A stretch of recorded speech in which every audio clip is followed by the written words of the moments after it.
AITA for not attending my sister's wedding because of her wedding tax. So, a little background to set the stage. My younger sister, Emily, is getting married in 2 months. Emily and I have always been close, or at least I thought we were. Growing up, we were those sisters who bickered like crazy but always had each other's backs when it really mattered. I'm the older one, so I've always felt a bit protective of her. I've supported her through breakups, career changes, and the occasional family drama. When she got engaged to her fiancé, Tyler, I was genuinely thrilled for her. I even cried when she called to tell me the news. Now, Emily has always had a bit of a flair for the dramatic. She's the type who loves big, splashy gestures and has a Pinterest board for literally everything. When it came to her wedding, I wasn't surprised when she told me she wanted it to be a dream wedding. Fine, that's her choice. But then she started talking about how expensive everything was going to be. I suggested that maybe she could scale back a bit, do something more intimate or budget-friendly. She laughed it off and said, "Don't worry, we have a plan." Well, the plan turned out to be something I was not prepared for. A few weeks later, Emily called a family meeting. My parents, me, and a couple of our aunts and uncles were invited over to her place. I thought it was going to be a fun little update on her wedding planning, maybe showing us her dress or talking about the venue. Instead, she and Tyler handed out these printed spreadsheets titled Wedding Budget Breakdown. At first, I thought, wow, they're really organized. Then I started reading it. The spreadsheet listed every single expense for their wedding in meticulous detail, almost like they were preparing for a corporate budget meeting instead of a family celebration. At the very top, in bold letters, was the total amount they needed to pull off their vision, an eye-watering $75,000. Below that, the breakdown began. The venue alone, a breathtakingly expensive 5-star hotel that charges for everything down to the napkins, was over $25,000. Catering, which included a 4-course plated dinner, was another $15,000. Then there were the floral arrangements, $8,000 worth of cascading roses, hydrangeas, and peonies. Not to mention the live band that would cost $6,000 for the evening, a professional photographer charging $5,000. Custom wedding favors etched with their initials for $3,000, and even a separate budget line for luxury restroom trailers, because apparently the hotel's facilities weren't good enough for Emily's big day. It just kept going. I remember blinking a few times, thinking maybe I was hallucinating. But no, it was all there, printed out in clear, black and white text. And then I saw the kicker. At the very bottom of the sheet was a section titled Family Contributions. That's right, Emily and Tyler weren't just sharing this list for transparency or to get input. They were outright asking each family member to chip in a specific, pre-calculated amount to help cover these exorbitant costs. It was laid out like some kind of financial draft, with every name next to a suggested contribution. When my eyes found my name, I almost choked. My contribution was set at $500, but there was a fine print note below saying that depending on how many guests RSVP'd, the number could rise to as much as $1,000. Apparently, I was expected to shoulder part of the burden if other people decided not to come. I glanced further down and saw that my parents were being asked to contribute over $3,000 because, as the hosts of the couple's table, they were being charged extra for the privilege of sitting with the bride and groom. My jaw dropped when I noticed my 18-year-old cousin's name on the list with a $200 contribution. She's a college freshman working part-time at a coffee shop, barely making ends meet, and they were asking her for $200 like it was spare change. Emily and Tyler sat at the head of the table, looking so proud of their plan. Emily launched into an explanation, as if we should all be grateful for the opportunity to help fund their vision. She said they wanted a luxurious, once-in-a-lifetime wedding but admitted they couldn't afford it on their own.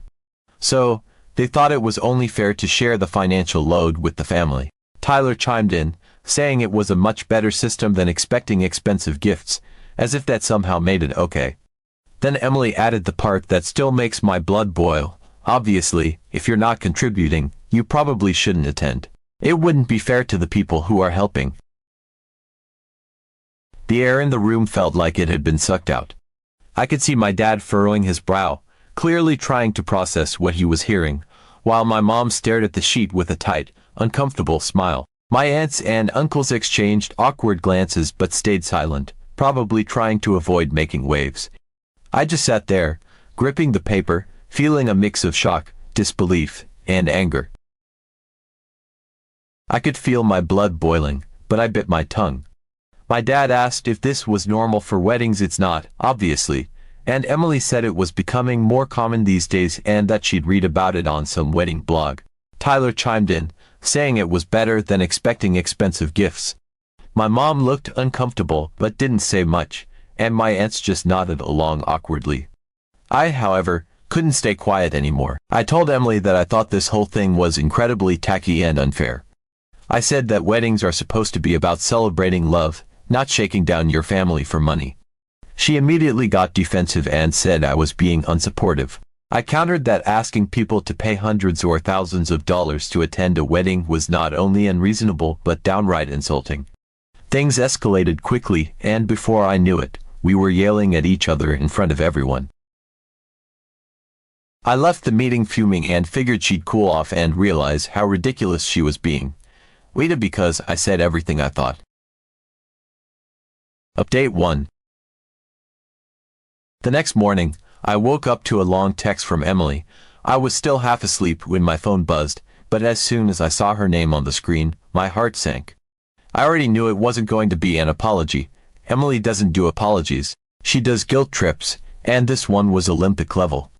The text began with her telling me how deeply hurt she was by my reaction at the family meeting.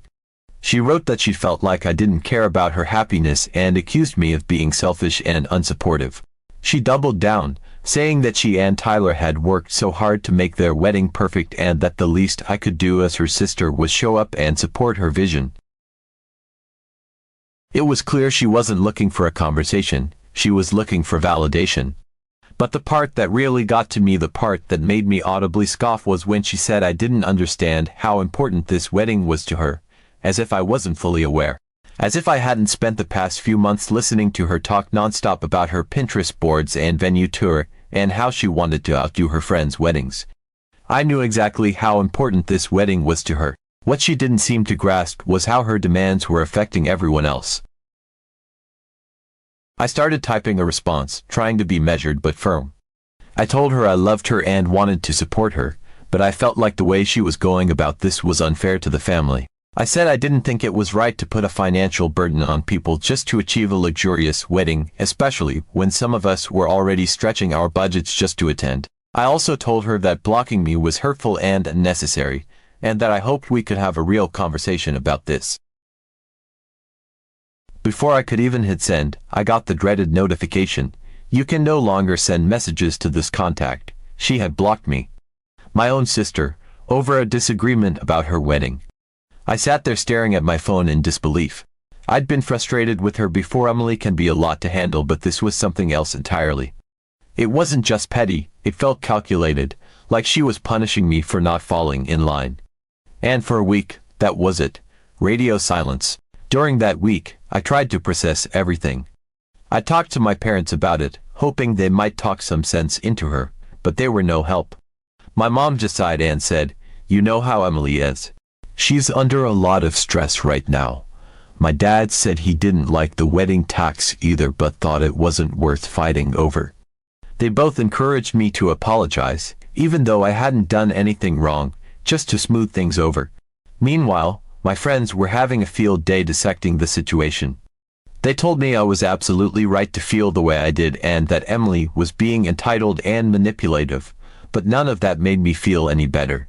At the end of the day, she was my sister, and the idea of not being there for her wedding felt wrong, no matter how ridiculous she was being. Eventually, an envelope arrived in the mail. I'll admit, for a brief moment, I felt a flicker of hope. Maybe this was Emily extending an olive branch. Maybe she'd come to her senses and realized how absurd the whole thing was. But the second I opened it, that hope vanished. Inside was a formal wedding invitation, complete with gold embossing and all the bells and whistles. But tucked inside was a printed note, yes, printed, as if she couldn't even be bothered to write it herself, reminding me to complete my contribution before RSVPing. The note literally said, "If you're unable to contribute, we understand, but we respectfully ask that you not attend." I read it 3 times, just to make sure I wasn't imagining it. Nope. It was all there, in cold, impersonal text. Not only was she doubling down on the wedding tax, but she was outright excluding people who couldn't or wouldn't pay. My jaw hit the floor. I felt a mix of anger, sadness, and complete disbelief. This wasn't the sister I grew up with. This wasn't the Emily who used to stay up late with me watching bad rom-coms and sharing popcorn. This was someone else entirely, someone who cared more about her vision than her relationships. The more I thought about it, the angrier I got. It wasn't just the money, though that was a big part of it. It was the principle. Weddings are supposed to be about love and family and bringing people together, not about extorting your loved ones to fund a luxury event. And to add insult to injury, I wasn't even a bridesmaid. She had chosen her 3 best friends from college, all of whom had deep pockets, to stand beside her. Not that I was dying to be a bridesmaid, I know how much work that can be, but it still stung. It felt like I was being treated as an afterthought, like my only value to her was financial. And the costs didn't stop at the contribution. The wedding was being held at this ridiculously expensive hotel, the kind of place you see in luxury travel magazines, where the marble floors gleam, the chandeliers look like they belong in a royal palace, and the staff probably get paid just to stand there and look polished. Emily had made it very clear in her invitation, and I do mean very clear that guests were responsible for their own accommodations. There was even a cheerful little line in the invitation reminding us to book early to secure the best rates, as though that would somehow make the sting of the costs less painful. I went online to check out the hotel's website, and my heart sank when I saw the prices. The cheapest room, a standard deluxe, was $250 a night, and that was assuming you booked immediately and didn't need any upgrades. If you waited too long, you'd be looking at $350 to $400 a night for the same room. And God forbid you needed something bigger or closer to the venue. Emily had also booked the entire weekend for the wedding festivities because, of course, this wasn't going to be a simple one-day affair. There was a Friday night welcome dinner, the Saturday wedding and reception, and a Sunday farewell brunch, all spread out over 3 days. That meant staying at the hotel for 2 or even 3 nights, which added up to at least $750 for accommodations alone, and that was before taxes and fees.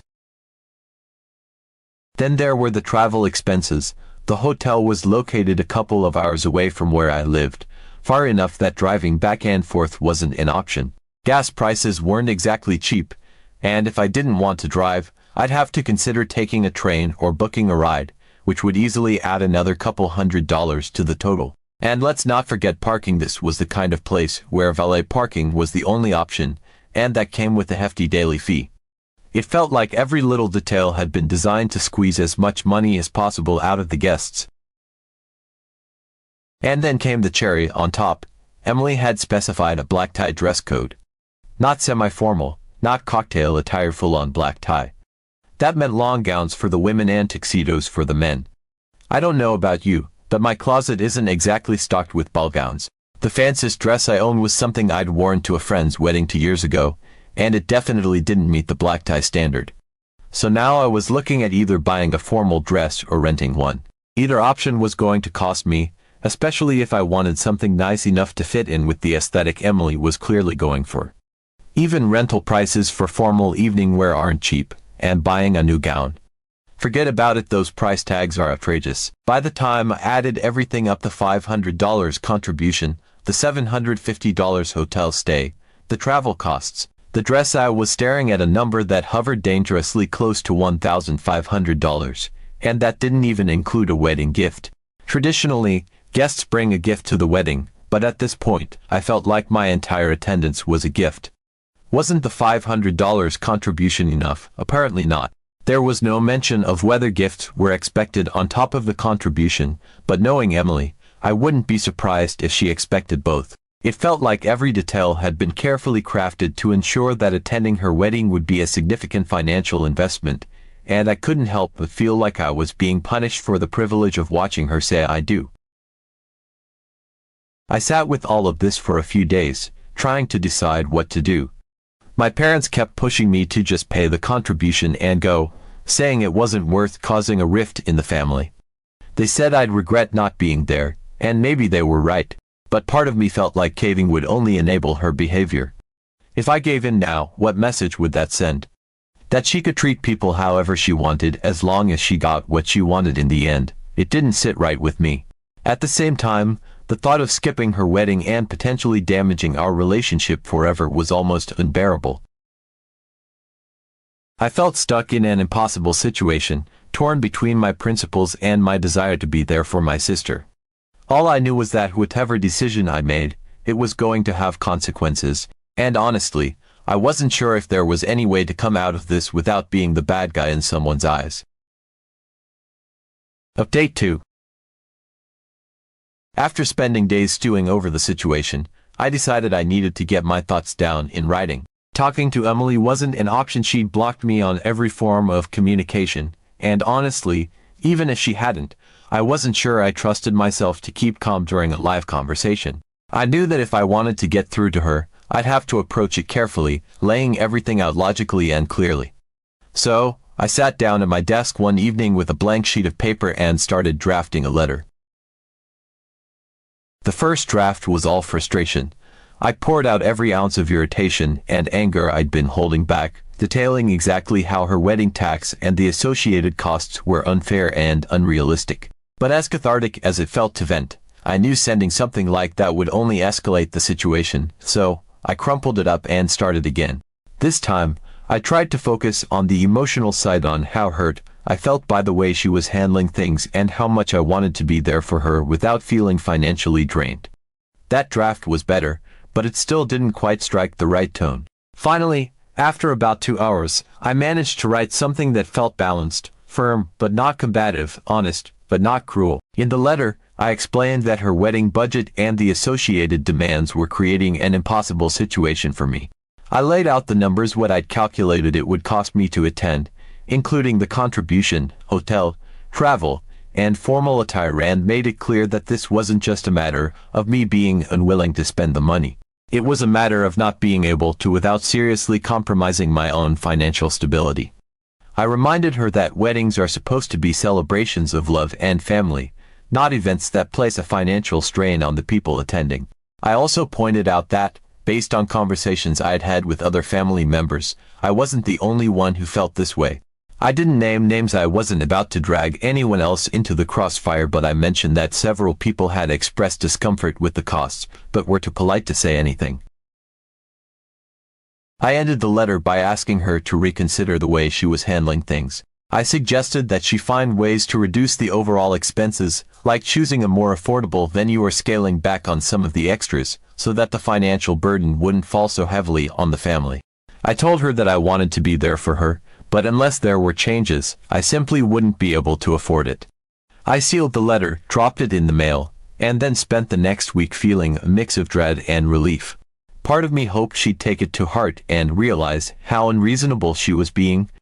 The other part of me braced for her to dismiss everything I'd said and double down on her demands. A few weeks later, I got a notification on Messenger, and my heart skipped when I saw Emily's name pop up. After weeks of radio silence, I'll admit I was taken aback that she had even bothered to respond to my letter. Part of me dared to hope that maybe, just maybe, she'd taken some time to think about what I said and was ready to meet me halfway. But the second I opened the message, all of that hope evaporated. It wasn't just that she dismissed my concerns, it was the tone, dripping with condescension and self-righteousness, that left me reeling. She began by saying she had received and read my letter, but instead of addressing any of the points I had carefully laid out, she went straight on the attack.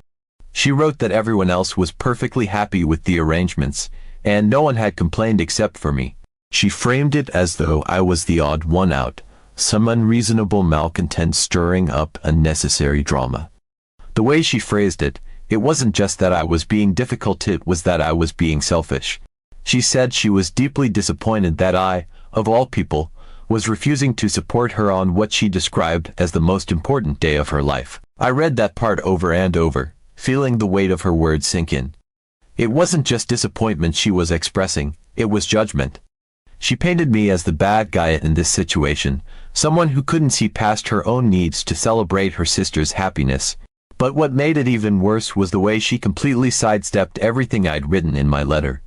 There was no acknowledgement of how her demands might be unreasonable or how they were impacting others. To her, my concerns weren't valid, they were a personal attack. She went on to justify the contribution amount, claiming that it was more than reasonable given the type of wedding she was planning.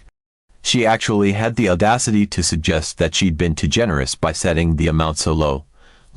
I couldn't believe what I was reading. In her mind, $500 to $1,000 per person, on top of all the additional expenses, was a bargain.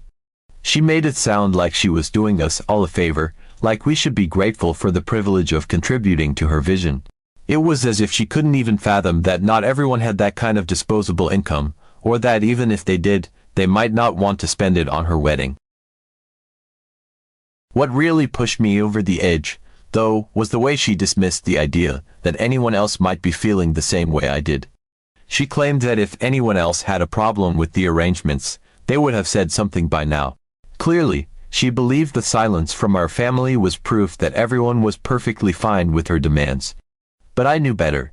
I had spoken to several relatives once who were uncomfortable with the costs but didn't want to make waves. Yet in Emily's eyes, their silence meant they were enthusiastic supporters of her plans. And then, the final blow, she ended her message with a suggestion that if the contribution amount was such a problem for me, she might consider raising it for everyone else to make up for my shortfall. The audacity of that statement left me speechless. She wasn't just dismissing my concerns, she was threatening to punish everyone else because of me. It felt like a power play, a way of asserting control and reminding me that she was the one calling the shots. If I couldn't fall in line, then she'd simply make everyone else pay more to compensate for my selfishness. I sat there staring at the screen, trying to process what I'd just read. She wasn't just ignoring my concerns. She was actively dismissing them and using them as an excuse to potentially make things worse. I couldn't believe what I was reading. It was one thing to be stubborn, but this was something else entirely. She was so wrapped up in her idea of a perfect wedding that she couldn't or wouldn't see how her actions were affecting the people around her. Against my better judgment, I replied to her message. I told her that, contrary to what she believed, other people did feel the same way I did. They just didn't want to confront her about it because they didn't want to deal with the fallout. I tried to explain that just because no one else had spoken up didn't mean they were happy with the arrangements. It just meant they were being polite. I also reiterated that this wasn't about me being unwilling to support her. It was about her creating an environment where support came with a hefty price tag that not everyone could afford. Her response was almost immediate. She accused me of making things up to justify my position and said I had no right to speak for anyone else. She wrote that she had personally spoken to every family member and that they had all enthusiastically agreed to her plans. Then she dropped the final bomb. If I didn't want to come, I should just say so and stop making excuses. She told me that if I couldn't handle the financial commitment, it was better for everyone if I just stayed home. I was floored. I couldn't believe she was willing to write me off so easily, as if my presence or lack thereof meant nothing to her unless I came with a checkbook in hand. It wasn't just the dismissiveness that hurt. It was the complete lack of understanding or empathy. She wasn't even willing to consider that her demands might be unreasonable.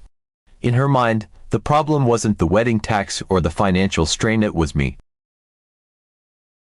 I sat with her message for a long time, feeling a mix of anger, sadness, and disbelief. This wasn't the Emily I thought I knew. The sister I grew up with would never have treated me or anyone else this way. It felt like she had become a completely different person, someone who cared more about appearances and lavish displays than the people who were supposed to matter most to her. And as much as I wanted to find a way to salvage the situation, I couldn't shake the feeling that I was fighting a losing battle.